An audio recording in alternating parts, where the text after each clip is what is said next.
The following news flash is brought to you by the Lone Star Lowdown, providing your daily bulletins for the commodities market. Today in history, news updates, and the inside scoop into the tides of the alternative. Markets for Wednesday, the 27th of April, 2016, are currently trading with gold at $1,244.98 an ounce, silver $17.20 an ounce, Texas crude $42.64 a barrel, and Bitcoin is currently at about 457 U.S. currency. Today in history, the year 1909, the Sultan of Turkey, Abdülhamid II, is overthrown by the Sultan's military counter-coup, which was in response to the Young Turks' coup. His brother Rashad Effendi was then proclaimed as Sultan Mehmed V, the fall of Abdülhamid II. Today in history. In recent news, Dennis Hastert, former House Speaker, was sentenced to 15 months in prison and ordered to pay $250,000 today and 2 years of supervised release once he finished his prison term. The fine is for a victim's hush money case, which was uncovered by the FBI, where he was accused of sexually abusing young boys as a teacher in Illinois.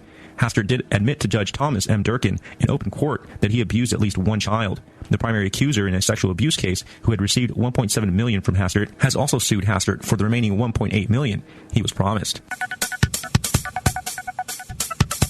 The president of Venezuela, Nicolas Maduro, announced on his regular presidential broadcast that in a desperate attempt to save electricity, the public sector or government employees, who make up a third of the country's workforce, will work Monday and Tuesday and have the rest of the week off.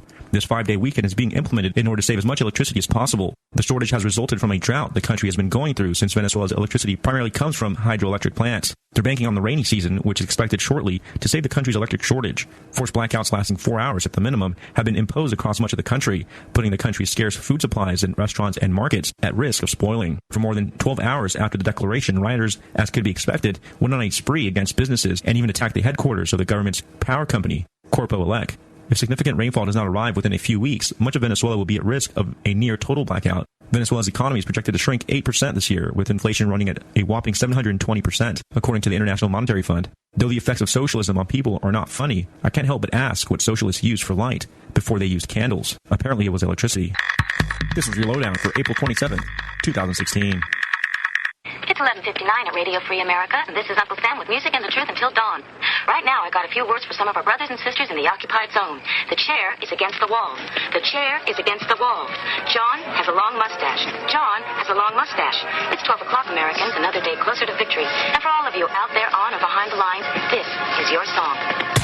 Good evening, ladies and gentlemen, and welcome. I have a joke for you. Okay. The government in this town is excellent and uses your tax dollars efficiently. I didn't see it coming. The moment you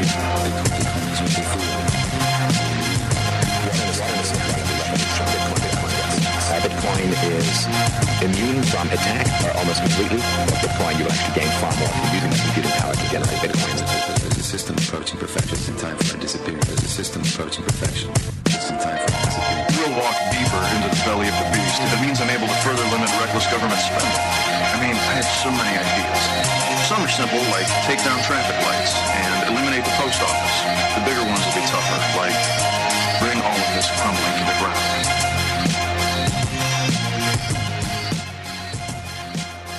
Good evening, ladies and gentlemen. Welcome to the Crypto Show, a show about disruptive technology, currency, and liberty, with a pinch of sticking it to the man. As always, we come to you live from the real heart of the resistance in Austin, Texas, deep beneath the Chase Bank, with a stack of Bitcoin miners at our back, undermining the bank and the man. We bring to you the latest info from those hacking away at the digital revolution and having some fun while we do it. And having some fun while we do it, that's for sure. Well, guys, welcome back. It's the Crypto Show. Another episode in this limitless existence that is the blockchain. We are coming to you live on this wonderful Sunday, May the 1st, 2016, May Day for all fiat currencies, that is, when Bitcoin and other cryptocurrencies are about. Am I right? And we are excited to bring to you a returning guest whom I will announce here momentarily.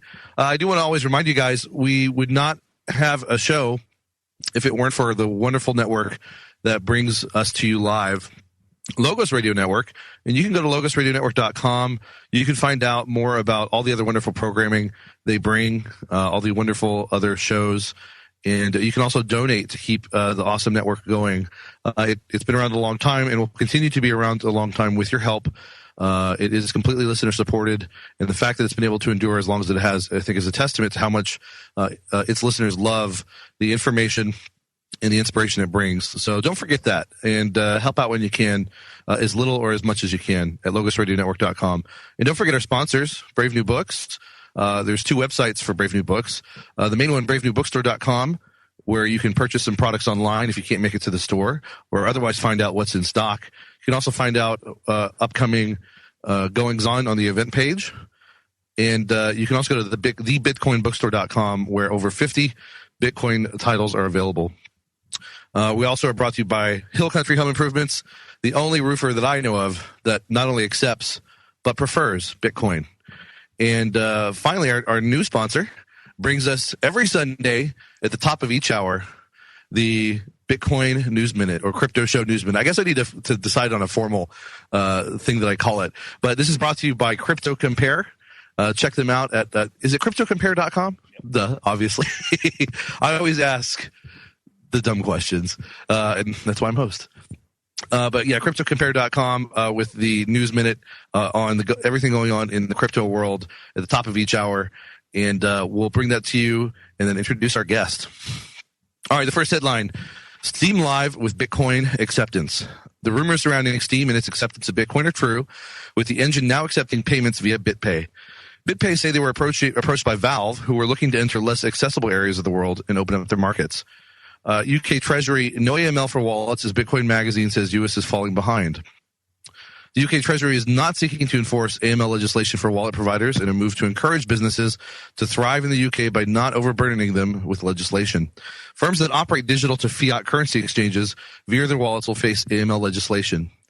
This focus on exchanges is consistent with a risk-based approach, and we note that extending the perimeter of anti-money laundering regulations beyond digital currency exchange firms, for example, to wallet providers, would not deliver any benefits in terms of mitigating money laundering and terrorist finance risk, and would place significant burdens on firms in this innovative and embryonic sector.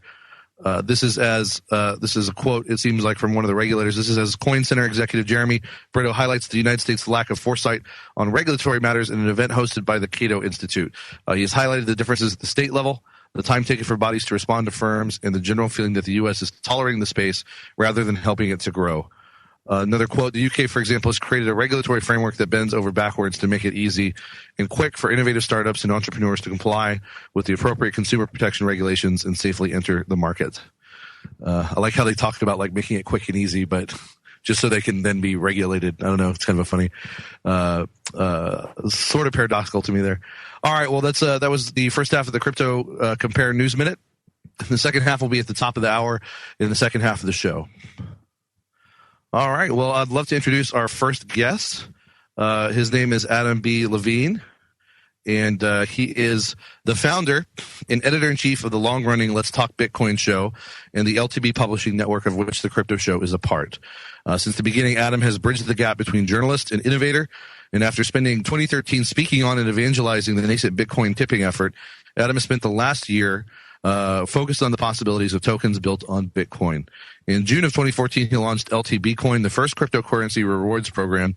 And most recently, he's become the founder and CEO of Tokenly, a company building open source tools to make tokens more useful and more usable to everyone. And you can connect with him on the usual suspects, G+, LinkedIn, Twitter, Reddit, or you can email him directly through the Let's Talk Bitcoin website. Adam Levine, are you there? Danny, I'm here. Excellent. Well, this is Chris actually talking to you, but Danny is here as well. And thanks for returning to the show. We always appreciate when you make time for us. Absolutely. So that must be the old intro that I gave to you the last time I was on the show, because not too much. I mean, like, the story hasn't changed since then, but I didn't give you one this time, and that was pretty right on. Okay, well, I actually stole it from your website. So either way, I did notice it did sound a little outdated. Like it said, he's been spending the past year since 2013. Obviously, that's been a bit longer since we're now in 2016. I should have adjusted that. But good. I figured it was more or less accurate from what I could gather. So Yeah, that's pretty much right on. I started in the space focused entirely on content creation. And about 2 years ago, I kind of made the pivot into focusing more on actually kind of entrepreneurial efforts outside of the journalism space. Because in journalism, I was always really focused on trying to provide a complete picture of what's going on by getting different perspectives. That was the kind of idea behind Let's Talk Bitcoin. And that actually got to be a little bit boring for me over time because like all the interesting low-hanging fruit we talked about it. And then it was really just like, oh, well, there are all these companies. And so now I decided, well, might as well be one of those companies who can come on shows like this and talk about the stuff that's more interesting than not. So I appreciate you guys having me on. Yeah, no, and that's excellent, and that's what we love to hear is people who are constantly innovating and growing and evolving. And once they've sort of conquered one genre like content creation, they're moving on to something else and promoting entrepreneurship. Which, even though we don't maybe explicitly say it, is a big part of the show. And in fact, when I get back from a trip soon, I'm probably going to want to have some more guests focused on entrepreneurship. We'll talk about that later, Danny. So entrepreneurship is one of those really interesting things where like. Being an entrepreneur, I think the definition of how we think about that is really going to change over time. I've been recently, as a hobby, making some music using kind of new types of software and stuff, tools that weren't around really 5 or 6 years ago. And this is something I think that a lot of people don't realize yet, but is going to be a big deal. Music has gotten to the point now where you don't actually need to know how to play music in order to put together the exact type of music that you like.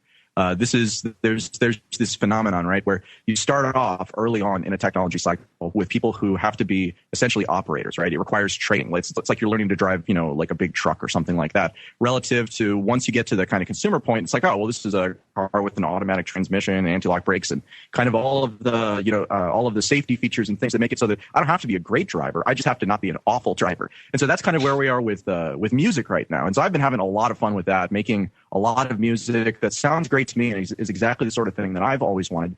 But that, like if I had to actually play it on instruments and had to, understand note charts and things like that, really wouldn't be something that I'd be able to have the time or effort to devote to it. So, I mean, I think that there's a lot of stuff like that. Music is an interesting example of this. And the thing I'm talking about specifically is the Ableton Push, which is this hardware controller for creating music with Ableton Live.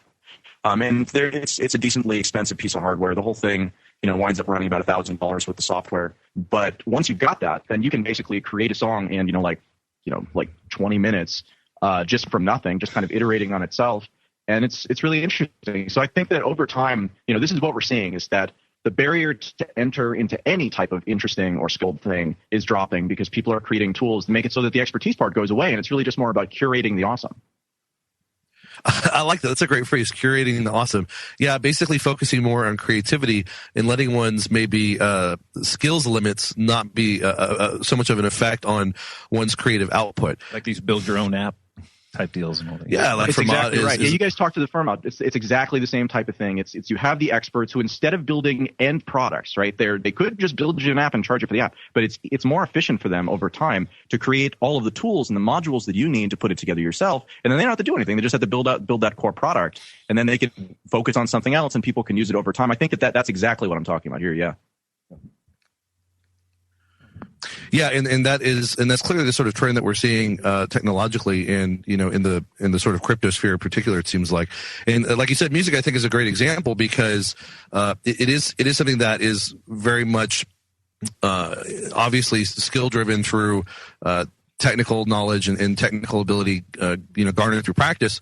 But if you don't have to worry about that, and all you can think about is your creativity and basically assembling all that constitutes music, rhythm, beat, melody, and whatnot, you can really open up the amount of creativity possible. Basically, it's not just barriers to entry on skill, it's barriers to entry on time. Now, instead of having to take years and years to learn how to play guitar, you can make a guitar song without knowing how to do it in a matter of minutes or hours. Well, we're coming to break. We'll talk more about not just music, but what else is up with Adam B. Levine here on The Crypto Show. You are listening to the Logos Radio Network. LogosRadioNetwork.com. This is what happens when you call the cops. Say what? This is what happens when you call the cops. Come on. This is what happens when you call the cops. You get your rights violated or you all get shot. This is what happens when you call the cops. This is what happens when you call the cops. This is what happens when you call the cops. You get your rights violated or you all get shot. I'm sick of people being being victimized by criminal cops. Psychopathic predators terrorizing neighborhood blocks. All right, guys, welcome back to the Crypto Show. It is, again, May 1st, 2016. It is the end, unfortunately, of Cannabis Legalization Month on the Crypto Show, but we had some excellent guests in that regard, and I hope you'll go back to our archives at thecryptoshow.com or on SoundCloud and check out the guests and the wonderful interviews we had. Probably my favorite. Well, I had two favorites. Well, they're all my favorites, but Heather Fazio of the Marijuana Policy Project, old friend of mine, and Kevin McKernan. Was that his last name? Kevin McKernan, yes. Kevin McKernan of Medicinal Genomics. That was fascinating. Really smart guy, scientist, helped map the cannabis genome. So check that out. And it was even about Bitcoin. And it was even about Bitcoin. That's right. Well, speaking of Bitcoin, that's what this show is about, of course. And we're talking to a very prominent individual in the Bitcoin space, Adam B. Levine of Let's Talk Bitcoin. And of course, you can catch his podcast on the Let's Talk Bitcoin network at letstalkbitcoin.com. And you're probably listening to the Crypto Show through Let's Talk Bitcoin. And we definitely appreciate that you listen, and we appreciate that Adam brought this fledgling show on quite some time ago. Well, we're talking to Adam about of all things, music, but not just because music is cool, and Adam and I are both into it, but it relates to a lot of technological developments that are going on, and it's a good example of how certain modular tools that are being created can really unfetter people from traditional sort of restraints, both with respect to time and skill, say in music, as I mentioned before the break, where you don't need to play guitar to be able to make guitar songs with certain software that's out there. For instance, Ableton Push was the example that Adam gave. But Adam, let's keep exploring this topic. Yeah, so one of the other kind of most interesting things to me about music, on the one side, we talked about creation and how that's getting easier and how you have kind of more options. And because we're going to have, I think, the YouTube effect kind of thing happen there, where because everybody can make the exact music that they want, then it's going to get really specific, right? And the people who monetize, it's still just going to be, those top people at the very top. But there will be a lot more music with a lot of kind of different approaches that have been taken before.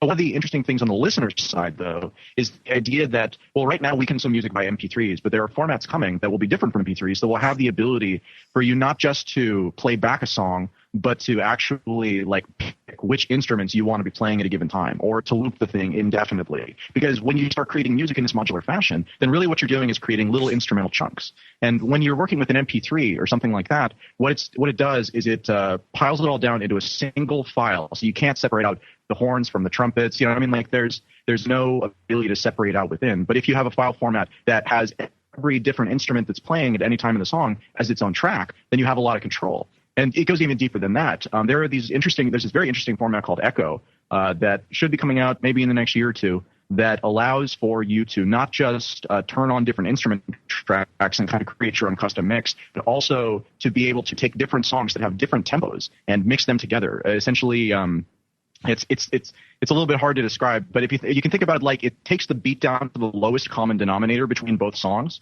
and then it uses that as a way to automatically synchronize. So when you turn in this one part from this other song that has a different tempo, so long as it's compatible at that lowest common denominator level, then it'll fit in. It sounds really good, and it totally just kind of fits and makes sense. And it's this totally non-intuitive thing, right? You'd think layering two different songs on top of each other wouldn't necessarily work quite so well unless they're designed to be made that way. But when you've got a system like this, it actually works a little bit differently.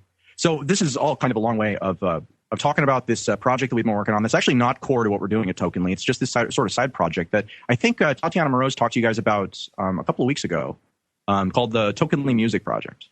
So yeah, she did. She mentioned it. Go ahead. Well, yeah. Yeah, so she mentioned it, but we didn't get very deep into it. Go ahead. Okay. Sorry, go ahead. We got a little lag here. So basically, so what we're doing with Tokenly is we're creating tools that make it so that somebody who isn't an expert at cryptography can do things that are interesting with tokens, which kind of rely on a basic understanding and kind of a deep understanding of how some of these cryptographic money systems actually work. So the Tokenly Music Project allows an artist to essentially create a token built on Bitcoin that's branded for whatever their brand is, that represents access to their music. And so this can take the form of a digital album, or it can take the form of a more generic artist coin, which is what Tatiana's been working on for a long time. And then to access the music, you just need to possess the token, and then you can log into a streaming service, essentially, that can be integrated via API into a bunch of different types of applications. So one could imagine that, so you can think about it like, it kind of turns the traditional streaming model on its head, where the artist lists their item with a streaming service. The streaming service sells the access to the consumers, and then they pay the artist based on how much their product has been consumed relative to everybody else. So what Tokenly Music does is it allows for the artist to actually buy cheap streaming service themselves, and that's the money that they're paying. They're essentially paying a small upcharge to the per gigabyte streaming charge, for the actual streaming that they're providing. But then if they want their users to be able to access their music through, let's say, their own application, then they just need to integrate the Tokenly Music API. Or if they want it to, like, let's say a game wants to add in music and let people access and play their digital album collection while they're playing this game, they can just integrate the API. The person logs in through the game, and now the game creators didn't have to worry about licensing the music. They don't have to care about what music is being played, and it's actually different music for every person based on the collection that they have right there.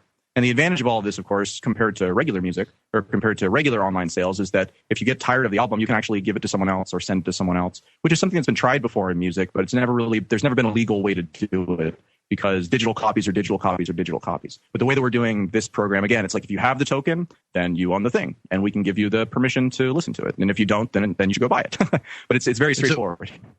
So basically, it's transferable because it's connected to a blockchain-like token that is sort of perpetually on this ledger, and when you transfer the song, it's permanently connected to that in an unalterable way, right? Is what you're saying?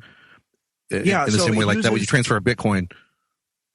Yeah, exactly. It's the same as when you transfer a Bitcoin. It uses the Bitcoin blockchain, uses a different protocol from Bitcoin, uses counterparty protocol, but it's basically functionally the same thing. The difference, of course, is that there's no mining on, a per coin basis, and the cost to create one of these things for the artist is about 50 cents as a one-time fee. So that's really the kind of interesting part about all of this, is that, on the internet, we've gotten really used to this idea that commerce is something that happens on particular websites. And so as a result of that, people are kind of stuck with this stuff. Right? If you want to sell something through iTunes, you have to use iTunes to sell it. You can't sell it to someone else and have it served through iTunes. But that's what this changes. This means that you can have the indication of ownership, right? The indication that this is something you actually own, the rights to, be entirely separate from any websites. And as a result, you can access it through any website. Wow, so it's just another step in the further decentralization effect of these types of technologies. So you basically get to eliminate or can eliminate middlemen like iTunes, or anyone can be the sort of host, like you said, any website. So that's pretty neat. And then it sounds like with Tokenly, it's more than just issuing these tokens that can be used for services from these musicians, but there's a lot of sort of applications on top of it that allow for a lot more sort of different types of content providing. Yeah, there's a lot of different opportunities when it comes to tokens. Tokens represent, you said that you can get rid of middlemen, and it's not really that you can get rid of them. You just change the relationship with them from what it is now, where they are a partner, oftentimes with the dominant partnership role in the relationship, to being a service provider, right? Which is a much less glamorous, much less profitable, still useful, definitely still useful. Because again, like as an artist, for example, you don't want to individually be providing all of the streaming infrastructure for that stuff. You want to be able to just have that service be something that you pay for, right? You pay, either a small percentage or a flat fee, but it shouldn't be like it is now with the music industry, where you're talking about, again, real meaningful partnerships where there are big chunks of the value that go towards the publication platforms. That's the way that it used to have to be, but it's not the way that it has to be now. And that's true in a lot of things besides music too. Well, pretty fascinating stuff. We're talking with Adam B. Levine about Tokenly. So we'll be right back on the other side of the break. Stay tuned, guys. Foothead or a do-good? If so, you're one of the last bearers of some of Britain's oldest, most traditional names. I'm Dr. Catherine Albrecht, back to tell about some colorful last names that are going extinct after this. Privacy is under attack. When you give up data about yourself, you'll never get it back again. And once your privacy is gone, you'll find your freedoms will start to vanish too. So protect your rights, say no to surveillance, and keep your information to yourself. Privacy, it's worth hanging on to. This message is brought to you by StartPage.com, the private search engine alternative to Google, Yahoo, and Bing. Start over with StartPage. Is your last name Miracle, Relish, or Tumblr? If so, you're one of the final folks to bear some of Britain's oldest surnames, dating back to the Domesday Book of 1086. The Guild of One Name Studies, which investigates the origin and heritage of names, says hundreds of British surnames are nearly extinct. Those include Rowbree, an Old English term for a nearby hill, and Dogood, likely the nickname of a well-intentioned man. Also Foothead, from the property near the foot of Spurnhead in Yorkshire. But if your surname is Bread or Spinster, well, the Guild would be shocked. You see, old chap, those names are presumed extinct. I'm Dr. Catherine Albrecht for StartPage.com, the world's most private search engine. You are listening to the Logos Radio Network. LogosRadioNetwork.com. What's your plan for tomorrow? Are you a leader or will you follow? Are you a fighter or will you cower? It's our time to take back the power. What's your plan for tomorrow? Are you a leader or will you follow? Are you a fighter or will you cower? It's our time to take back the power.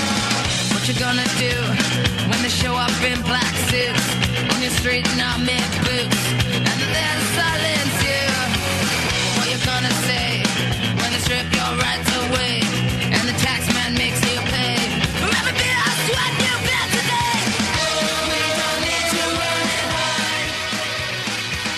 We won't be pushed off to the side. All right, guys, welcome back to the Crypto Show on this lovely Sunday, May 1st, 2016, here on Logos Radio Network, brought to you as always by our sponsors, Brave New Books, Hill Country Home Improvements, and Crypto Compare, with the Crypto Show Bitcoin News Minute at the top of each hour every Sunday. And stay tuned, not just for more with our wonderful guest, Adam B. Levine, but for the second half of the Crypto Compare News Minute coming up soon. I know you're waiting with bated breath. As I mentioned, we are talking with Adam B. Levine. He is the creator of bated breath. Who went fishing? That's good. That's one of your better puns. Yeah. We were talking with Adam B. Levine, the creator of Let's Talk Bitcoin, one of the main channels through which you can get the Crypto Show. And we have been a proud member of their network for quite some time. And of course, he's also the creator of LTB Coin, which was the first cryptocurrency in that regard for that network. And of course, we're talking to him also about Tokenly, kind of a similar thing. You can think of Tokenly or tokens as, some people have a sort of conceptual stumbling block, I think, when they first hear about this stuff. And I think one of the good sort of explanations for the idea of tokens, of course, it's not all encompassing, is to think of them as gift certificates, redeemable for various goods and services, in the same way that a gift certificate, say at Walmart, is redeemable for goods and services at Walmart and acts as a sort of secondary money within the economy of Walmart. Adam, would you say that's kind of a good summary of how tokens operate? Yeah, I think that that's a good way to think about them at a basic level. The important thing to keep in mind is that while something like Bitcoin is digital cash, right? So you can spend it lots and lots and lots of different places because it's basically money. Something like, a token really is more like a gift certificate, where the value that it's given, like if Walmart goes out of business, then a Walmart gift certificate isn't going to be valuable. You're not going to be able to do anything with it. And it's much the same here. So it gives you a lot of options, but it means that having people creating tokens and having tokens be built around real projects that aren't just like, hey, give me some money right now and I'm going to do something cool later, is kind of important. So, so that, and that's kind of where we are right now, actually, with the project. Is over the last 18 months, we've built out, 6 or 7 different kind of important independent tools. And in the last 4 months, we've been focused very much on fundraising for this, essentially the next round of our development. And I'm actually quite pleased to say that we're almost entirely finished with our goal, which is far beyond what our initial expectations were. We did an equity crowd sale on. Thank you very much. We did an equity crowd sale on Banks of the Future, which is a equity online pitch platform, basically. And we had those guys on. That was a great guest. Yeah, sorry, go ahead. Yeah, it's a really interesting platform. I had never done a crowdfund before, and in general, actually, this is the first time I've taken outside money for any of these projects. So it was a good experience. One of the things that was really interesting to me is that we have, so far, there's about 10 days left on the campaign. We've had something like 75, 76 people invest into our pitch, but 3/4 of the money has come from 3 people. And then the other, 72 people put in that last quarter. So it's been very interesting kind of just to see, how this whole process has gone. But I'm really excited about this because it means that we now have the opportunity to expand our team. We're hiring a couple of different positions at this point, and we're going to start with our open source engagement and start doing some hackathons in general. To this point, the Tokenly project has been my 2 developer co-founders, my father doing the corporate side of things and dealing with taxes and all the filings and things like that, and then me kind of doing everything else. And so I've been very pleased as we've been starting this hiring process that I'm not going to have to do literally everything else that's involved with the project, because I'm good at some things, but I'm just terrible at marketing. And I come on this show because you guys let me come on the show, but outside of that, I'm a behind the scenes guy, and I've been forced out into the open a lot of times. This live format's way scarier than the show that I do. Oh, trust me, I know. I still get nervous before a lot of the episodes. No, and that's great that you have your father to team up with you on that. We all have our strengths and weaknesses, and it's all about sort of comparative advantage, if you will. Chris's are Twinkies. I'm the Twinkies eater for the show. Oh, okay, it's my official title. But no, and that just kind of jives with what we were talking about earlier. Like the example of music and how, automating musical production versus or creativity allows you to sort of magnify your output. Well, it's the same thing in other aspects of life. Focus on your strengths and get the right people to focus on their strengths that complement each other to bring projects like Tokenly out to the masses. And it's funny too that you mentioned the number of people who were part of the funding, because even before you said it, I knew what your breakdown was going to be, because it seems to follow that 80-20 rule. Yeah. Like 20% of your clients bring you 80% of your revenue or profits. And so that's funny how that kind of fit with his it was the same funding thing with Rob Hustle on his. It was like me. The same sort of phenomenon? Yeah, and Roger Ver and some other guy were the ones that gave the most of it. And actually over half of the money that he raised was in Bitcoin. Oh, wow. Yeah. It's a curious principle, and that book is a pretty interesting one, that 80-20 principle. But anyway, there's one thing I noticed on from one of your podcasts about Tokenly, when you're talking with Stephanie Murphy, maybe you've already touched upon it, but I'm not sure that you have. You said that Tokenly has fixed the two biggest problems in the way of any mainstream cryptocurrency use. Do you want to explain that for us? Sure. It's a little bit of a hyperbolic statement, but it's accurate. Just kind of, you just have to kind of parse it a little bit. So the biggest problems that I perceive, and have for a long time now with cryptocurrency, is that it takes a while, right? There's no such thing as an actual instant confirmed transaction. And so you have to kind of pick between this, like, are you willing to take the risk in order to give someone, instant gratification or not? And then the other thing is that you can't accept dollars for cryptocurrencies, both because the rules of the payment networks actually disallow you to. You're not allowed to sell cryptocurrencies, and they consider tokens to be cryptocurrencies, because the banks will throw the payment network essentially out of their banking relationships, and so the payment networks kind of just pass that on. So that's a big problem when you are talking about something like music, where you're selling a digital album, and somebody who buys it would certainly like to be able to use it pretty much immediately. They don't really want to wait a half hour for confirmations. And certainly a lot of people who are interested in music don't have cryptocurrency. And so the way that something like the digital albums works is that it's not really a gift certificate. It has that use. You can choose to go to the artist store and to spend it with them essentially for a one-time DRM-free download of whatever the music is that's underlying. But like I told you earlier, you can also just hold it and then use it through streaming services, right? Through this streaming service that can be integrated into various websites and different applications. And the streaming service, I'm sorry, is a part of the Tokenly suite, the Tokenly platform, or I guess maybe elaborate on that again just a little bit more. Yeah, the streaming service. So there are two sides to the service. One side is the player side, which is just, again, an API that anybody can integrate into it can be integrated into a wallet, for example, or like a game or a piece of software or a website. And you can just have a player there. People would log in with their Tokenly account. And then once you've logged in, you have access to all of the tokens that you've verified to your address. What was the actual question? Sorry, I got off track. Well, just you mentioned that streaming service, and just for clarification, I wanted to make sure was the streaming service part of the Tokenly suite, part of the Tokenly platform, as far as implementing the. Okay, yeah. Yeah, so the Tokenly music service, like I said, has two sides. One is the player side, and nobody pays anything on that. That's just like you have to find the token somewhere. You can purchase the tokens. Once you have the tokens, you use the player side in order to do that. The tool that we really created was the artist side, which allows you to turn a token into this thing and then buy streaming bandwidth, essentially. The streaming bandwidth side right now, we're just providing that for free for a small flat fee. It's like $5 or something.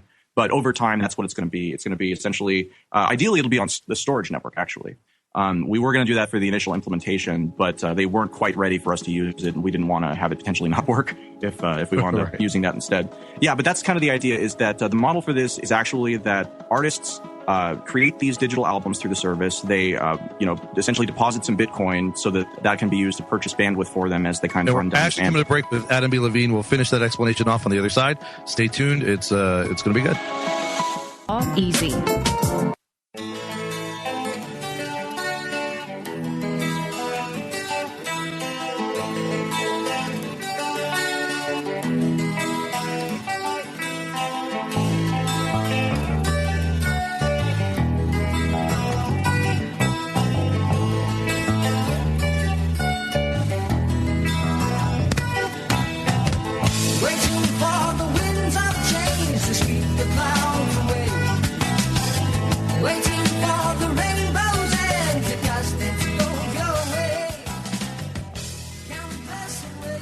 right, guys, welcome back to the Crypto Show. It is, again, Sunday, May 1st, 2016, here on Logos Radio Network. Brought to you, as always, by the Crypto Show sponsors, Brave New Books, Hill Country Home Improvements, and Crypto Compare with the Crypto Compare Cryptocurrency News Minute. I'm just going to call it 20 different related things until we have an official News Minute title or headline for it. And we are talking with Adam B. Levine, creator of Maroon 5. No, not that. I was trying to shy away from those jokes, but Danny, you just had to go there. So, and just Adam, make sure you understand that was Danny who said that, not me. Thanks. Okay, I gotcha. So send your negative vibes towards him. Hey, it's all good. But very good with that over time. But interestingly enough, as we've been talking about, relatedly to Tokenly and everything, Adam is himself a musician, which I don't think I even knew until we had Tatiana on recently, and I believe that's how they decided to collaborate with Tokenly. And creating her own cryptocurrency, Tatiana Coin, was through their mutually discovered love of music. So, music's a powerful thing, and it's mathematically based. So it makes sense that a guy with the tech whiz of Adam B. Levine would also be inclined to be terrible at math, musically talented. Fair enough. I appreciate that, Chris. So actually Tatiana and I met we met at Jeffrey Tucker's conference in 2013 in Georgia. That was the first time I met Tatiana Moroz. And actually I didn't start making music until about maybe 9 months ago. And that was in part because really? Okay. Yeah, no, that's what I'm saying is like the learning curve for this stuff is really, really, small. When we started talking about this project, my fascination was with the idea of like label coins. And at first we were you have to remember back in 2013, everybody was still on this, oh my God, you could create a token. At the time it was mostly altcoins. And then it'll go up in value a lot because more people want it. And so there was this really interesting idea there. But then in 2014, it became kind of legally ambiguous. And so that's really why why I've moved my interest to other things, because I like problems that have technical, like hurdles, but that don't have permission hurdles. Permission hurdles are things I can't do anything about. No, nobody knows me who's going to be able to give me permission to do stuff that other people don't have permission to do. So it's kind of a waste of time to devote effort there. But technical problems, those can be solved, and it's just an issue of kind of connecting the dots. So let me finish the explanation of how an artist uses Tokenly music real quick. The first thing they do is they upload their music to the service. Then they create their digital album token for a one-time fee of about 50 cents. And then they sell or give away those tokens to their fans who use the player side to listen to the music through whatever application or game or whatever. And notably, they keep 100% of the value that they collect for selling that digital token. And so that's what I mean when I say, sometimes people don't really understand what I mean when I say that we're moving from partner relationships to service provider relationships, but that is it exactly. If you have a service provider, they are not a partner. They don't get a percentage. They get, you pay them a flat fee either per use or per an amount of time, and they just provide the service. It's like the electric company. The electric company doesn't care what you're doing with the electricity.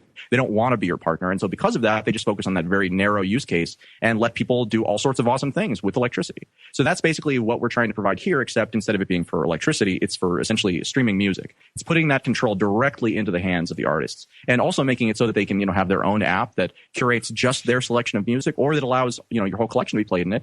And at the same time, if Spotify or Pandora wanted to integrate this API, then they could essentially have on the one side their collection, but then allow people to integrate into that their own collections and have this kind of composite player that makes the whole thing more valuable. And yet Spotify or Pandora isn't paying for the bandwidth. The artist is actually paying for the bandwidth.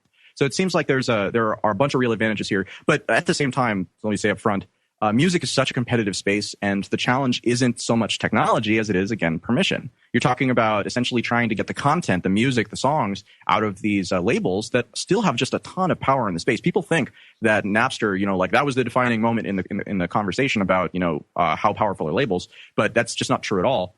Music is one of the most competitive spaces because labels invest into music startups, and then they, play the licensing game where they want the ones that they've invested in to win, and they charge very high prices to anyone who's not. So for us, this is just a project. It's just a kind of interesting aside. And the core thing that we've been focused on is really this idea of rewards-based crowdfunding, which if you want to see about, you can go to, you can just search for Tokenly and Bank to the Future, and I'm sure you'll find the link. If you want to see a basic explanation of what we're doing, you can just go to tokenly.com too, and there's about a 3.5-minute explainer video there that breaks down the concept pretty nicely of tokens plus crowdfunding equals awesome. Tokens plus crowdfunding equals awesome. That's a great sell right there. Yeah, no, I mean, I like your distinction between permission and technical hurdles. And like you said, the technical hurdles are theoretically within anyone's grasp. All you have to do is devote time and energy and be dedicated to solving problems. But you just got to solve the problem. Yeah, but there's nothing you can do really about Uncle Sam and the hurdles he puts up in front of you. And so, it's your uncle, it's not mine. It ain't my uncle. But yeah, and that's why the music space is such a perfect example, because historically the power relations between the musical, content providers and the labels and everyone else has been very one-sided. And even though that is still something that's going to persist, absent maybe some sort of legal changes with, contract law and copyright and whatnot, I think little by little, applications and technologies like Tokenly can etch out a little bit more power and money in the hands of the artist where it belongs. So I think that's really cool. There's something else I wanted to ask you about too. I thought this was an interesting title to one of your podcasts. I didn't get the chance to listen to the podcast, but the title was, let me find it real quick.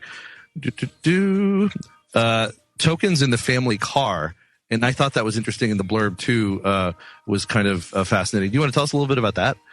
Yeah, sure. It's actually a article. That one didn't make it. That one didn't go in as a podcast. I've written all these like kind of far out papers, and I've released some of the further out stuff. So you can find that stuff at blog.tokenly.com if you're interested. Got a bunch of different use cases.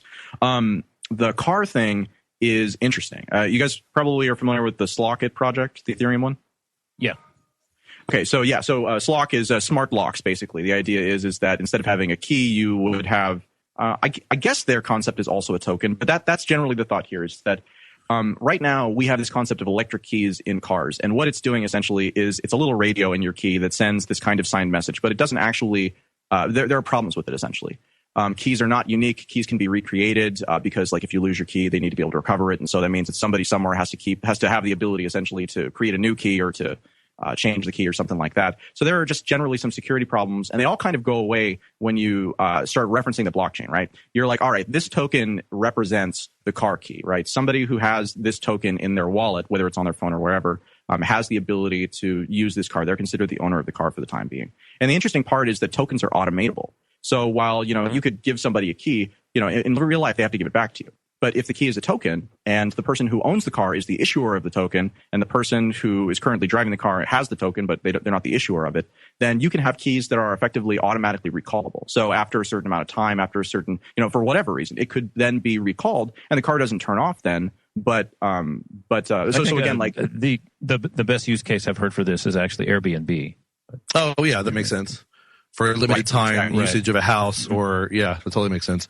Or even the car to go or something. Right. Yeah, that makes sense. Sorry, go ahead. Any of those things where you've got, where you've got something that someone is going to be using for a period of time. They need access for that period of time. You don't want to necessarily meet them in person. Airbnb is really the perfect example. I avoided it because, again, like the door lock thing is a bit further out than I think the car lock thing is. But yeah, I mean, like, when you stay at an Airbnb, a lot of time there's a big rigmarole where you have to, like, if you're staying in an apartment building, you have to like go up, a bunch of stairs and then find a room with a gym in it. And then like there'll be a locker or something like that. There's kind of weird instructions, and all of that kind of goes away if the person who owns the house can just email you the key. Right. And but it is fun to do it espionage style though, Well, yeah, when you're sneaking around too. But that's kind of the other thing, of course, is that I think the more people would do Airbnb if there was something like this. No, that's a good point, because people, I definitely know older people, for instance. Like what happened to us in New York. Man. Oh, God, yeah. that was the whole story in itself. But yeah, more people will be inclined to use Airbnb because people do have certain concerns with security and privacy when it comes to that. Although in my own experience, Airbnb is pretty solid in that regard. But yeah, it's probably a little ways in the future because, people's houses and apartments don't have the infrastructure, obviously, for, an electronic token system for locking or unlocking. But of course, cars have already had electronic and keyless remote entry type stuff, for years and years and years. So it would be perfect for something like Car2Go. It's already built into like OnStar. So yeah, or there you go. Exactly. That's really cool. Well, we got a minute left till break. We're talking with Adam B. Levine. He is the creator of Let's Talk Bitcoin. You go to letstalkbitcoin.com and see all the best shows on Bitcoin and the crypto show. I'll tell you about the token shareware after this. Let's do it. We'll be back on the other side talking more with him about Tokenly and all the incredibly cool applications that it has to music and to cars and to God knows what else. And don't forget to go to tokenly.org. Is it tokenly.org? Tokenly.com. I'm sorry, .com. to check out more about Tokenly, and there is a little introductory video there that will give you a quick rundown on the subject. So stay tuned, guys. We still have another hour left in the show. We'll talk a little bit more with Adam B. Levine when we get back, and it's going to be some fun times, as it always is on the Crypto Show. So we'll be back in a couple minutes.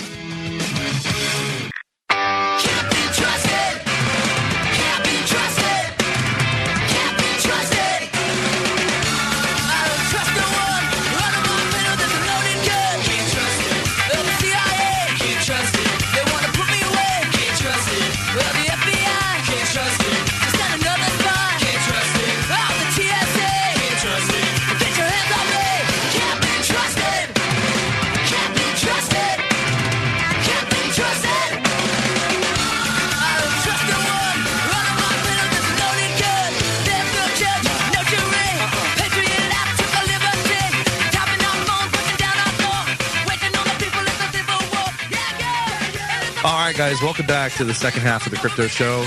It is May 1st, a Sunday, 2016, here on Logos Radio Network. And the cool thing about this show is you could be hearing us on the FM airwaves or the AM airwaves, going through the sky, or you could be hearing us on Let's Talk Bitcoin over the internet. And that's the great thing about this show is in our new smoke signal format. That was good. That was better. I'm gonna give that a solid 7. Okay. That's at least a couple notches above your usual level. Our new smoke signal format is running into some technical issues. It's kind of a complex. No, it works great except for windy days. But that's a little beyond our control. We're working on controlling the weather, but getting the government contractors to do that for us. We'll go to HARP and get them to handle it for us. Exactly. But anyway, we are talking with Adam B. Levine, the founder, creator of Let's Talk Bitcoin, through which many of you are listening to this show. All over the world. All over the world, the beauty of the internet. And also the creator of Tokenly, Tokenly.com. You can check out all of the cool stuff that they're doing there, including the neat introductory video. Don't forget 99.9 FM in Manila. And one of our biggest demographic concentrations of listeners is the apartment complex in Manila, out of which broadcasts 99.9. And we definitely appreciate our Filipino audience there, as we appreciate all of our audiences, because we're multicultural and accepting like that. But Adam, over the break, you had a topic you wanted to bring up. Let's go ahead and dive into that. Sure. So one of the first things that I wrote about on the Tokenly blog, and I have not written as much as I should have, again, been doing too many different things, was on the idea of digital rights management, DRM, using tokens. And people sometimes have very visceral reactions to this because we think of DRM as being this really negative thing. But I wanted to ask you guys, do you remember shareware from, 10, 20 years ago, the early days of software? Do you remember how shareware worked? I feel like I used it, but I've probably forgotten. Go ahead and explain it. Okay. So shareware was the idea that you could, instead of having a demo version of your software and then a separate version of your software, you would have one version of your software that it just by default was in demo mode. And then you could add something to it. Like sometimes, depending on what time frame you're talking about, sometimes it'd be like you'd buy the full copy, you'd get the manual. It would be like, look on page 17 of the manual, and in the lower right-hand corner, what 3 letters are printed there. There's like stuff like that. Right. Or the other side is someone gives you like a registration key, and you put the registration key in, and now it's a fully registered version. And so if your Windows Office suite or whatever, yeah, I gotcha. Right. This was a way that that independent developers, a lot of independent developers got their start, was by distributing things basically for free that were functional and useful. And then when people, it's the freemium model before, we got to the point where we started calling it the freemium model. So you can do basically the same thing with tokens, where the absence or presence of the licensing token represents access to the full, to the full functionality of the application. So instead of creating 2 versions of your product, you create one version of your product that by default, if it doesn't have the token associated with it, right, that represents access, then it's in demo mode and anybody can use it. And you can give copies to your friends and email it to whoever you want because it's the full version, but lacking that token, you can't actually use it as the full version. And just like in the music example, what this does is it means that where right now software manufacturers usually go through platforms in order to make this stuff work, in order to sell a product, now they can sell it directly, just, distribute the software for free and then sell the token directly to their users. And even potentially through the application, like the purchasing of the token can actually be built into the application. And then the nice part about it is that you can resell your software licenses if you want to. And so just on that real quick, the reason why it's important that you can resell your software licenses isn't even because you as an individual want to, potentially like sell an album once you're done with it.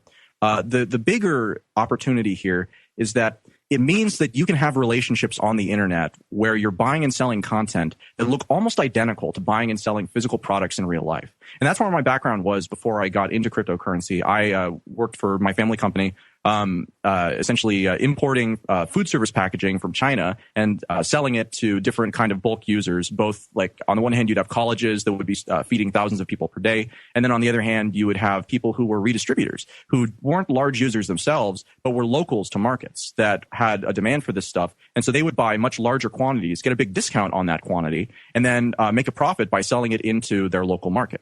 And so that's the type of system that you can replicate, whether you're talking about software or you're talking about music or whatever. Once you have these things represented as tokens that can be created and independently managed very easily and very cheaply by the actual people, by the businesses, rather than just some random person that wants to create a cryptocurrency, then you can allow people to set up these really complex, buyer, seller, reseller, bulk discount program relationships, and then make a profit by, reselling your content. Someone can sell a bunch of albums, and it's just like the kind of old independent record store model, where the record store would actually buy a bunch of copies of the album from the artist, or rather from the label, and then they'd import them into their store, actually have them shipped there, and then they would sell them to end users, and they'd make a profit. You can do exactly the same thing here, except instead of you actually needing to ship something and then this being about physical products, it's about the ownership and access to these digital products that still have value. But to this point, again, there just hasn't been a way to make it so you can sell something that you own online, because there's no way to guarantee that you actually are giving it up. And in fact, usually you're not. Okay, that makes total sense, and you're absolutely right.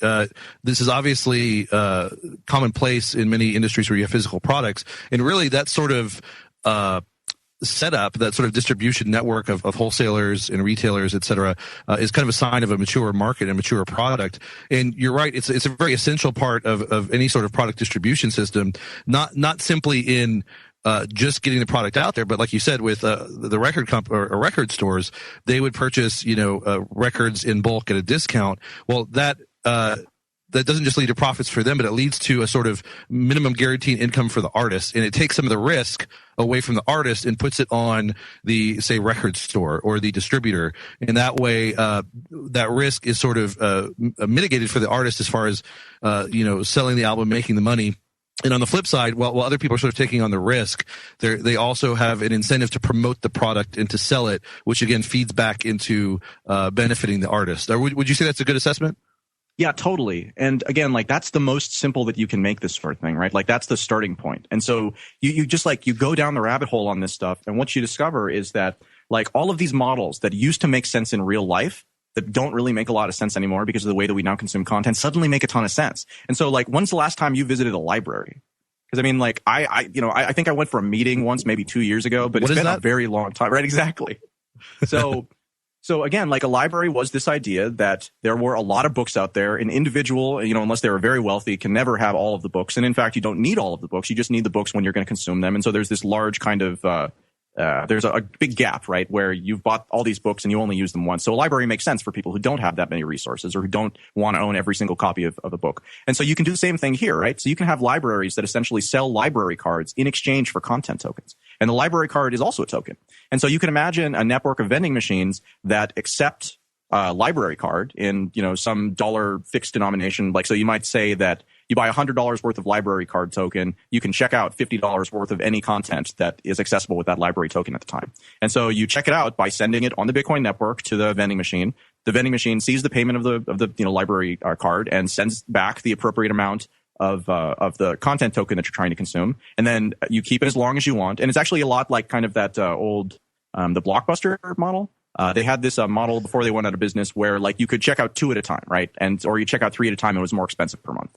And you keep them as long as you want. And so if you wanted to be efficient, then you could use it, a ton of times. You could, change the videos every day or twice a day. And if you didn't want to, then you could keep them for a month and you wouldn't get charged any late fees. And back in the day, late fees were a thing. So this is, again, much the same here, is that, like, there's no downside if you check it out with the library card and then you actually just want to keep it, right? You've probably paid more than you should have, but there's nothing wrong with that. And the library actually then gets to resell your library card and actually makes a little bit of profit off of that if you choose to keep it. But if you don't want to keep it, then you send the library card back to the vending machine and you send the content back. You send the digital album or digital ebook or something like that, and it sends you back your library card so that then you can use it again. So, and again, like the cool part about that is that the library doesn't have to get permission from any of the artists. The library doesn't have to get permission from any of the labels. The library doesn't have to care about any of this stuff. All they have to do is just acquire the tokens, and then they can do whatever they want with them. So you could have a lending program if you wanted, or if you don't, then you don't have to.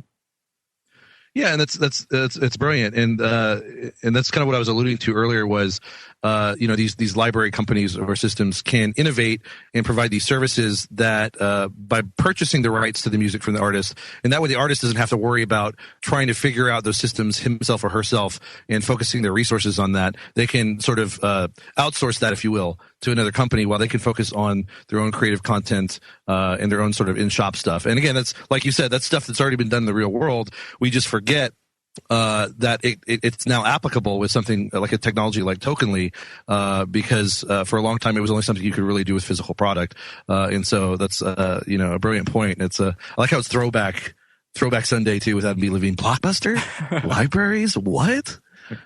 We've got 1 minute and 20 seconds left. Any final comments on that, Adam? I think you missed the news minute.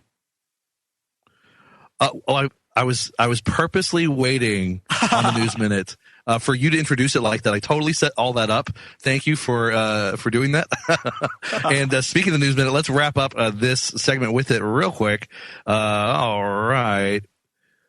Ethcore raises $750,000. Ethcore, who creates blockchain solutions, has raised $750,000 to help in its release of Parity, its Ethereum client. The funding will be used to create development libraries that will be useful for private and consortium-based blockchain projects.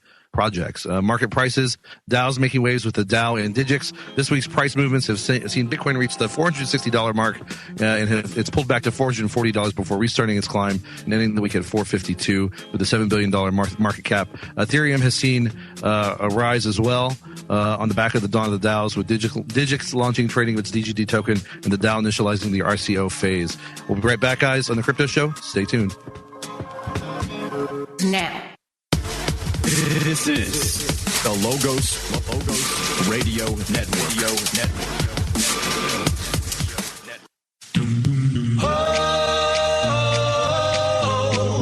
For the longest time. For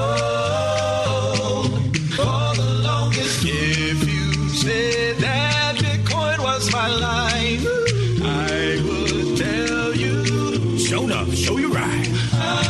What else can I do? I'm so inspired by you, and I'm just holding for the longest time.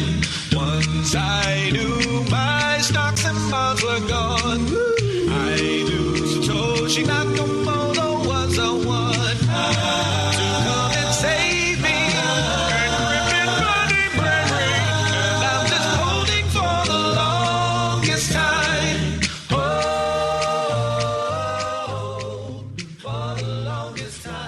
All right, guys, welcome back to the Crypto Show here on this lovely Sunday, May 1st, 2016, here on Logos Radio Network, brought to you as always by Brave New Books, Hill Country Home Improvements, and the Crypto Compare News Minute. And I kind of got chopped off with the second reading of the Crypto Compare News Minute, so I'm going to redo that last news bit here in a moment. But I also want to mention, as you the crickets were applauding me. Thank you. I thought I did a good job. But as you probably were listening, that was Zhaotong, ZHOUTONGED, Zhaotong.com. The ED is silent. It's French. You can listen to his Bitcoin parodies. Or you can see his gig tomorrow in New York City. Or exactly where I was going. Or you can see the gig tomorrow in New York City that he's doing with none other than the lovely and extraordinarily talented fellow musician Tatiana Moroz, whom we were just talking about. It's going to be in New York City. And do you remember the details on that? It's just a counter to the Coincensus. I think we've got some information on the website about that, so check out thecryptoshow.com or go to TatianaMoroz.com. You should be able to snag that info. Go to that party if you're in New York. It should be a lot of fun. They did it last year. Zhaotong.me. Zhaotong.me. Is it .me and I've been saying .com this whole time? Yeah. You never correct me whenever I do that. If you look for it, you're going to find it anyway. Well, that's a good point. But as many times as I've thrown that out there, you've never corrected me. I'm going to get you, Danny. You and your little dog, too. So check that out, guys. If you're in New York or close by, it sounds like a fun little get together to stop by. Tatiana's a lot of fun. Zal, while I've never met him in person, I hope to one day. He seems like a really great guy, and they're so talented musically. Well, let's get back. Let's sort of finish the truncated Crypto Compare News Minute. Adam B. Levine, our guest, was gracious enough to kind of get me rolling, introducing the Crypto Compare News Minute in the second hour there. We set that up beautifully. Thank you, Adam, for your participation in that. Oh, yeah. But let me recap the market prices. DAO is making waves with the DAO or DAO and Digix.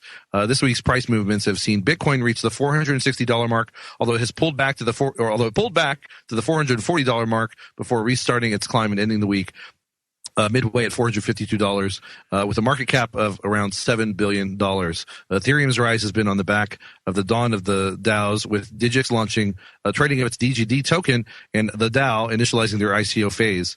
Digix DAO tokens have started trading, doubling since its launch to a market cap of $10 million. Not too shabby. The DGD tokens give users the rights to profit from the trading of DGX gold-backed tokens on a commission basis. And that wraps up. Almost wraps up. The DAO has raised $8 million in the first day of the ICO. With 28 days to go and over 1% of Ether pledged to this particular project, it could be a record breaker.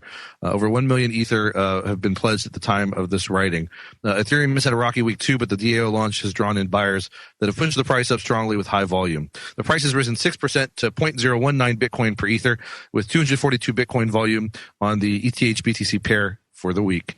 And that finally wraps up the second Crypto Compare News Minute here in the Crypto Show every Sunday with all the latest headlines, most interesting and most pertinent to you out in the crypto sphere. Again, brought to us each week by Crypto Compare. Except for that one about that scam that we're not going to give any press to. Well, and yeah, we may have, with their permission, omitted one news headline that we found, just not necessarily doesn't deserve press. Deserving of press, yeah. But that's we'll eventually have. Bit Club. Oh, sure. But we'll probably have a show on that coming up in the near future to kind of hash out what's been going on in that regard. But getting back to our guest, Adam B. Levine, creator of Tokenly, and it's, as we've been discussing, this token system. It's more than just tokens, more than just gift certificates. It has all of these other subtler applications that, even though they're maybe not so intuitive as you might think, already exist in the real world with tangible products. And so it's not simply a good, useful analogy to compare them to the analogs in the rest of the real world, but that's exactly what you can now do with digital products, with digital rights to music or even video games, as we were discussing off air. Any kind of digital content, and you can create a lot of opportunity for growth and money making, and for getting outside distributors and other companies involved in your sales and production. And Adam, I noticed too at the Tokenly website, because the Tokenly the Tokenly platform seems to be a suite of different products and services. I noticed, like you mentioned, there's at least a good half dozen of those. Did you want to maybe get into any detail on some of these other ones, like XChain or Token Pass? You mentioned BitSplit earlier, Token Slot, Token Registrar. Are any of these worth kind of fleshing out? Well, so I think the thing that's worth taking away from the big giant list of things that we've created and all the various tools to do various things, you can take a look at the list and just kind of get a basic understanding of what they are at tokenly.com. But you can think of them just like tools that all go into a specific toolkit. And the toolkit is the Tokenly suite, and then you use that toolkit in specific combinations of it, right? Like for some jobs you might use, a wrench and a hammer, and for like different combinations for different types of projects. So that's what we're doing right now. We built all of the individual tools, and now what we're doing is we're using those tools to create, first for crowdfunding, basically a command and control suite, right? Where you don't have to, go over to the SwapBot vending machine system and then separately to the 10 store system and then, separately to kind of all these other things. You can in one place and specifically designed for what you're trying to do, which in this case would be trying to create tokens that represent rewards that connect you with your backers in a rewards-based crowdfunding campaign. It'll all be in one place, and you'll be able to use that basically. So yeah, the specific components, again, like they all do important things, but they're kind of mundane. Like a vending machine system allows you to sell tokens to other people who want to buy them from you with tokens. Like it's not flashy, but if you're trying to do something that involves Bitcoin and involves a token that you've created to represent a digital album or that you've created that represents a pre-order for your product, then something like that is really critical. And just by itself, Counterparty doesn't let you do that. Counterparty and these token protocols let you create a token, and they make that process really cheap and really secure and make all of those things not your problem. But all the stuff that you would want to do with it in order to use it as a merchant or a business, that didn't exist. And so that's, to put it short, that's what we've created with Tokenly. Okay, so that's what really creates the advantage of Tokenly over, competing tokens creation systems. Is it comes with this fully integrated set of tools that is really easy to use, and it's all in one place, and offers functionality that other token creators out there simply don't have. So this is a common misconception too. And this is not tremendously clear. So let me just clarify.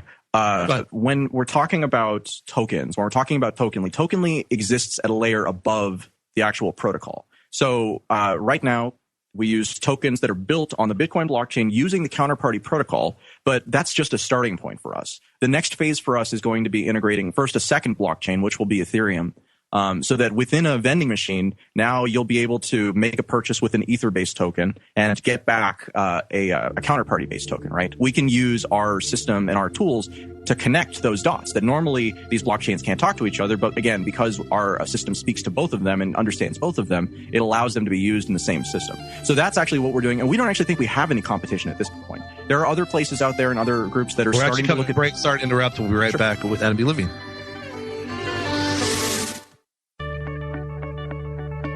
Financial Pop Quiz. What company makes more money in a year than Google and Walmart combined? In terms of earnings, it's like its own small nation. I'm Dr. Catherine Albrecht, and in a moment, I'll tell you who it is. Privacy is under attack. When you give up data about yourself, you'll never get it back again. And once your privacy is gone, you'll find your freedoms will start to vanish too. So protect your rights, say no to surveillance, and keep your information to yourself. Privacy, it's worth hanging on to. This message is brought to you by StartPage.com, the private search engine alternative to Google, Yahoo, and Bing. Start over with StartPage. Mwahaha, I almost rule the world. My devices are everywhere, and people line up on city streets for my new releases. Who am I? Ding, ding. The answer is Apple Inc., the real Big Apple, with all due respect to New York City. With sales last year of $128 billion and stock value that dwarfs both Exxon and Microsoft, Apple is king of the corporate apple cart. The company earns more than 160 countries and sells 11 iPads every second. The 72 million iPhones sold last year alone weigh as much as the Eiffel Tower. That's scary big, but look out, world. One rotten apple could spoil the whole barrel. I'm Dr. Catherine Albrecht for StartPage.com, the world's most private search engine. Actually be kidding about chemtrails. Looking for some truth? You found it. LogosRadioNetwork.com. I've been walking a tightrope between fact and fiction. Been wrestling with demons in small bottle prisons. Been talking to sinners who claim to be Christians. All right, guys. Welcome back to the last segment of the Crypto Show here on this episode on May 1st, 2016. Sunday, here on Logos Radio Network, brought to you as always by Brave New Books, Hill Country Home Improvements, and the Crypto Compared News Minute at the top of every hour, every Sunday show. And we were discussing with Adam off air a facet of Tokenly and tokens. And basically, Danny, I think you had the vending machines. When he was talking about vending machines, I was assuming he was talking about the one-way ATMs where you can buy, basically buy Bitcoin by putting a $20 bill in the slot, like this machine sitting right behind me. Right. Right. So, but apparently what he's got going is a little bit different. It's something that's built into the computer. How does that work then, Adam? Right. So when I talk about a vending machine, basically what I'm talking about is logic that lives on a server somewhere, just on a website server, and that can see what happens. It owns one particular Bitcoin address, and it can see what's happening with that Bitcoin address. It can see what transactions are coming in on the Bitcoin network, and it can control. It keeps its inventory there, right? Because with a vending machine, you need to load it with something, and so it keeps its inventory on the same Bitcoin address. And even though, if you want to check out some swap bots, you can go to tokenrank.tokenly.com and then just basically search through the different, there's a whole bunch of different bots that have been set up by different people. Basically, the way that it works is that you will go to the vending machine's webpage and you'll go through like a little calculator type of experience. And the calculator helps you figure out how much you're going to need to pay to the vending machine in order to get back whatever it is that you're trying to buy from it. And people kind of make the assumption, which is not surprising at all, that there is a direct connection, that the vending machine itself is connected to the website. But in reality, it's actually not. In reality, the website portion is just, like I said, a calculator that's there to help people understand what they should do with this thing, know what address to send it to, know how much of what type of payment token they're going to need to send. But then the whole transaction, the whole order placing process actually is entirely just the Bitcoin transaction. So you can go through the entire process, and if you don't make a payment, then the bot never even knew that you were there. You're using the website and the interface, but the bot doesn't know anything about it. It's only after you make a Bitcoin transaction that goes to the address that the bot controls. Then the bot says, aha, I see an order has come in. Let me compare it to my rules, to the different swaps that my operator has set up, and then I'll know what to do. And the two options basically are that the payment matches something, a swap, and so then it vends back the token back to the same address that sent in the payment, or it says this doesn't match anything and it sends back a refund to the user.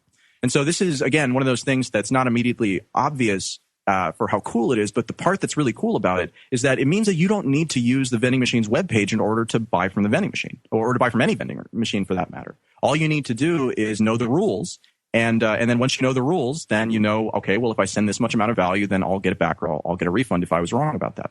And so that's kind of where we see this going over the medium term, is that right now people are entirely using vending machines, as we're talking about these digital vending machines, through their web page interface. But the next step is to take that information and to put it into wallets, and to take that information and to put it into, for example, applications like we were talking about during the break, like someone who's making an independent video game can create a token control access game, right, where it's that shareware model, and you have where it's the shareware model. And then once you've purchased the token that gives you access, then you have access to the full version. So that vending machine that you are selling the token through, that information can be hardwired essentially into your application, or it cannot be hardwired. You can just integrate our SwapBot API, and now that's in there too. And so someone who wants to make a purchase still needs to use their Bitcoin wallet in order to do that, but they don't have to go to the website. They can make the purchase anywhere so long as they have that information. So again, it's just we're moving to a place where, to this point, because of the way that our payment systems work, we've been really captivated in these walled gardens that enable commerce, right? What does Kickstarter do fundamentally as a platform? Kickstarter is a payment processor. In the early days, people might have gone to Kickstarter because they had this great curated selection, and they were all the programs, they were where all the neat projects got funded. But in practice now, there are 1,500 different crowdfunding platforms out there, and all of them pretty much just provide the service. They have some community things, but it's mostly about being a payment processor, which means you have to be on their site. And so that's the thing that's different here, is that tokens make it so that whatever it is that you're doing, you don't have to use a payment processor, because the Bitcoin network is the payment processor.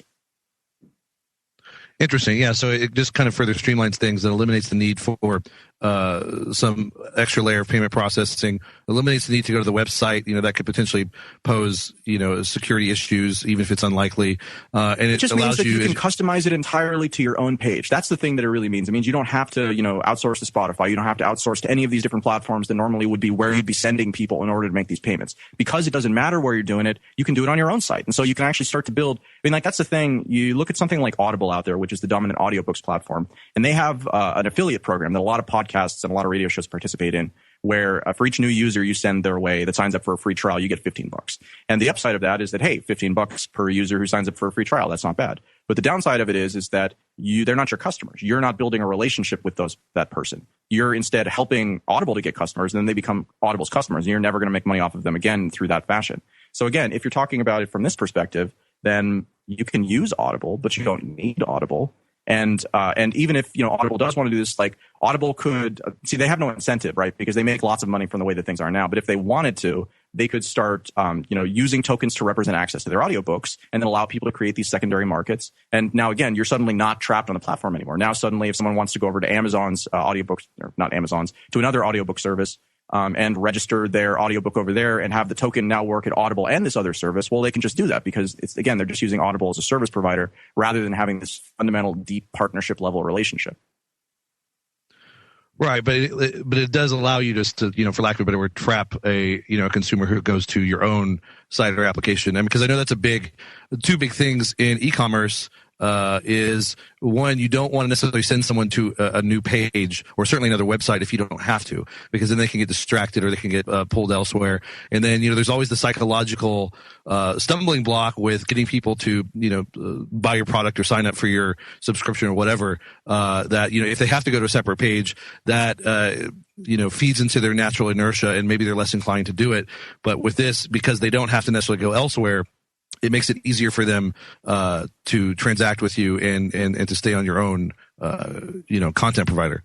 In the long term, I think that that'll be more true than it is now. Right now, because of that friction between the U.S. dollar and just credit cards and, types of fiat money in general and cryptocurrency, and it doesn't matter if you're talking about Bitcoin or tokens, it's all just cryptocurrency from the perspective of these things are irreversible compared to the legacy system, which has, maybe 4 months where you can reverse the payment.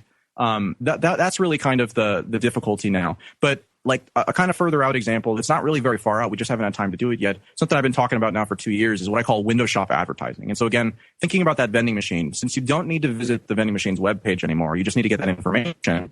Then another thing you could do with it is you can make it so that instead of, trying to sell someone something on a different web page, you can buy like a display advertisement space. And instead of then having that link off to your website, you can actually put all of the payment information and all of the ordering calculator kind of required into the advertisement itself. So you click on the ad to buy something, and instead of it taking you to a different web page and basically acting like a billboard, now it's actually like you're opening up a window into someone else's page, and you're able to sell to their users through without actually making them leave and go to your page, right? And again, that's the sort of thing that you can start to do once you're not attached to the payment processor is attached to a web page, is attached to a particular partner. Right. Pretty fascinating stuff. Just streamlining the way business is done on new possibilities. I don't know about streamlining yet. Well, new possibilities at the very least, which, who's against new possibilities? The government. Well, not us, and probably not most people in the cryptosphere. So, really exciting stuff. And again, I think some of the implications of it have yet to be discovered by innovative entrepreneurs and, technically skilled people. And so new possibilities open up to further new possibilities. And that's what I'm all about here, myself on the Crypto Show. We're talking with Adam B. Levine. We got one more segment. A couple things we'll probably ask him from the Tokenly blog that seem to be related to what they're doing with the Tokenly project. So stay tuned. Another segment. Should be a lot of fun, as it always is. And we'll be right back after this very short break with Adam B. Levine. All easy.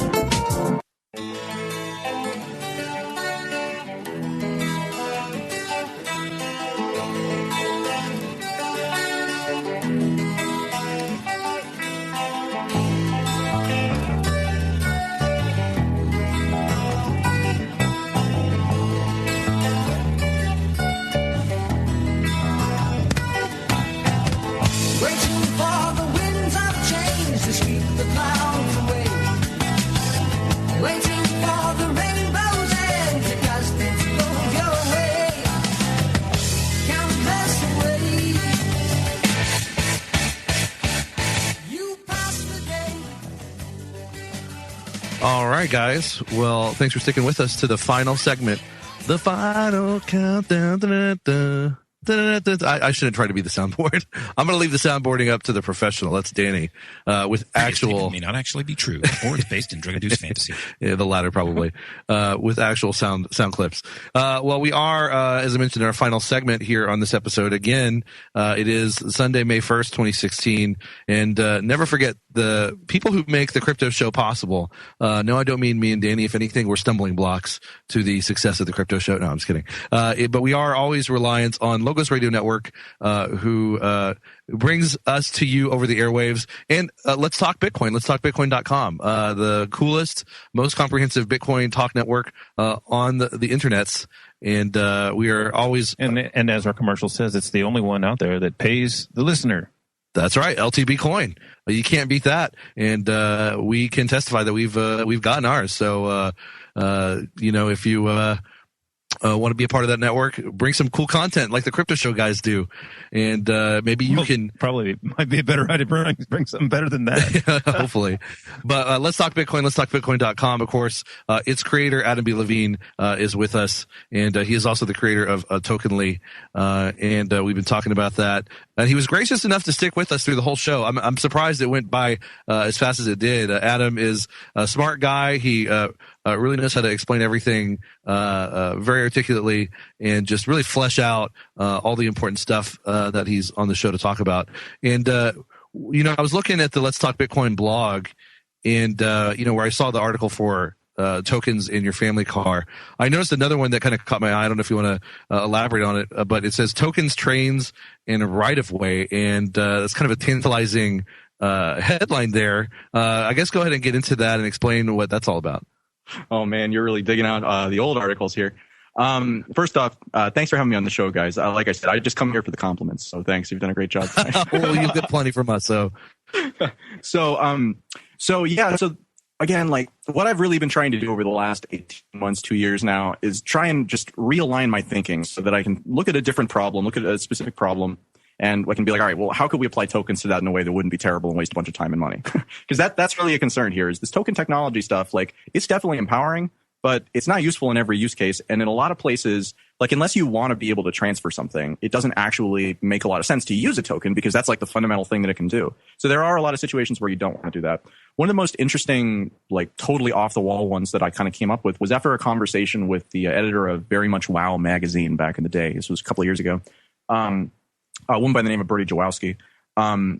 She and I were talking about trains. We were talking about how the train systems work right now, like how trains arrange who is going to who has the right of way, right? There's only so many tracks. Trains got to, be able to use them at the right time, but not crash. And this is a system that was built a very, very long time ago. And so what happens really is that you have stations that are trying to constantly communicate with these trains and trying to make sure that they know where they are and trying to essentially in advance route people so that they can not run into these situations where, they might have a head-on collision and they might have to wait for someone to go around the other side.